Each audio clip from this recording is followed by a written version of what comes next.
من یرد اللہ بہ خیرن یفقہہ فی الدین، کہ اللہ تعالیٰ جس شخص سے خیر کا ارادہ فرماتا ہے اس کو دین میں تفقہ عطا کرتا ہے، اور اگر اس کو دین میں تفقہ بہت گہرائی اور تفقہ فقہ سے ہے،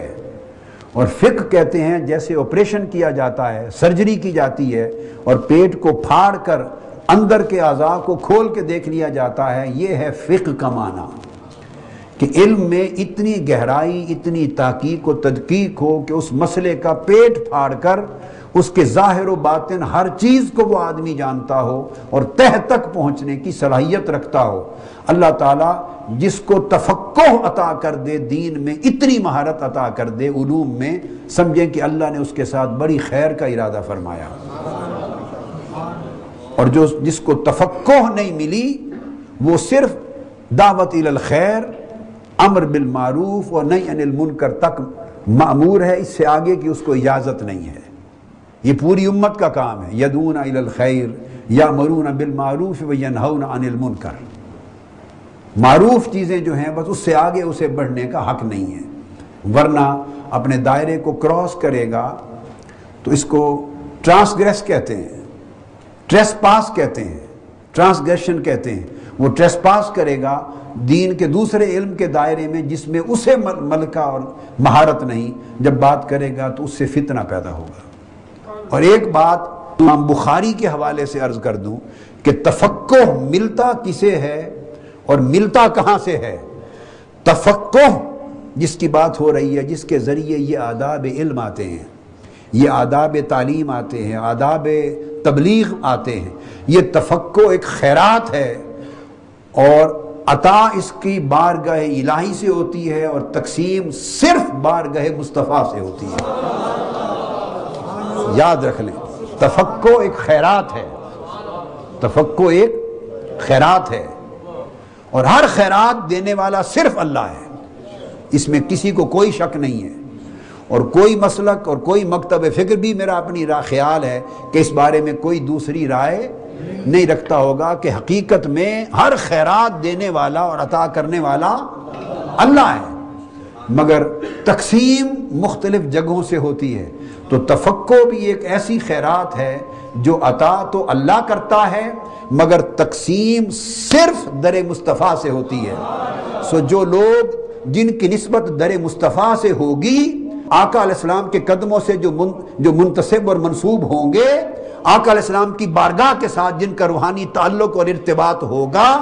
اسی حضور کے قدمین کی نسبت سے ہی انہیں تفقہ کی خیرات ملے گی۔ اور جو خود اپنے قلب میں، روح میں، علم میں، عقل میں، عقیدے میں، فہم میں جنہوں نے خود کو بارگاہ مصطفیٰ سے کاٹ رکھا ہو، انہیں تفقہ کی خیرات کہاں سے ملے؟ اور جب تفقہ کی خیرات ہی نہیں ملے گی تو یہ آداب علم کہاں سے آئیں اور تبلیغ و تعلیم کے ساری شرائط کہاں سے نصیب ہیں؟ اب وہ حدیث ہے، امام بخاری نے اسی کتاب العلم کے باب نمبر 13 کا عنوان قائم کیا ہے، باب من یرد اللہ بہ خیرن یفقہہ فی الدین۔ امام بخاری نے یہ باب باندھا ہے، باب نمبر 13۔ پہلے یہ حدیث باب نمبر 10 کے تحت آیت قرآن مجید کی تفسیر میں لائے ہیں، باب بنا کے ترجمۃ الباب بنایا، اور اس میں جو حدیث آپ نے عمر بھر سنی، مگر لطف کی بات یہ ہے کہ جس سے بھی آپ نے الا ماشاء اللہ اساتذہ اور علماء اور ماہرین فن کے سوا جب بھی آپ نے کبھی خطابات میں سنی ہوگی یہ حدیث تو دو الگ ٹکڑوں کی صورت میں سنی، اور ہر ایک نے موقع مال کے مطابق ایک ہی ٹکڑا بیان کیا،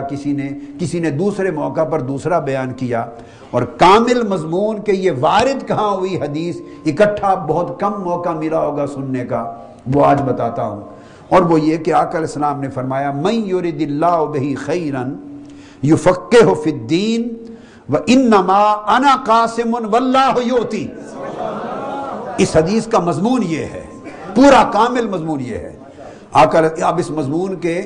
دو جملے ہیں جو آقا علیہ السلام کے ایک ہی وقت صادر ہونے والے کلام کا حصہ ہیں، ایک ہی وقت۔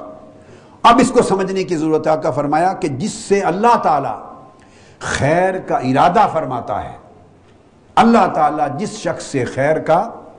ارادہ فرماتا ہے اسے دین میں تفقہ عطا کر دیتا ہے، یعنی علم دین میں گہرائی اور گہرائی عطا کر دیتا ہے، علم دین میں تعمق عطا کر دیتا ہے، علم دین میں پختگی اور علم دین میں وثوق اور تمسک عطا کر دیتا ہے، اور وہ شخص علم دین میں واسق ہو جاتا ہے۔ وہ تفقہ فی الدین اللہ تعالیٰ عطا کرتا ہے اس کو جس سے بھلائی کا ارادہ کرے۔ وَإِنَّمَا فرمایا فوری بات کہ اب تم کو یہ بھی بتا دوں کہ یہ تفقہ فی الدین کی خیرات اللہ تعالیٰ دیتا کس ذریعے سے ہے۔ فرمایا وَإِنَّمَا یہ کلمہ حصر ہے، کلمہ حصر ہے، مطلب صرف اور صرف یہ ملتا اس طریق سے ہے، کسی اور طریقے پر سوچو گے غلط ہوگا۔ انما کلمہ حصر ہے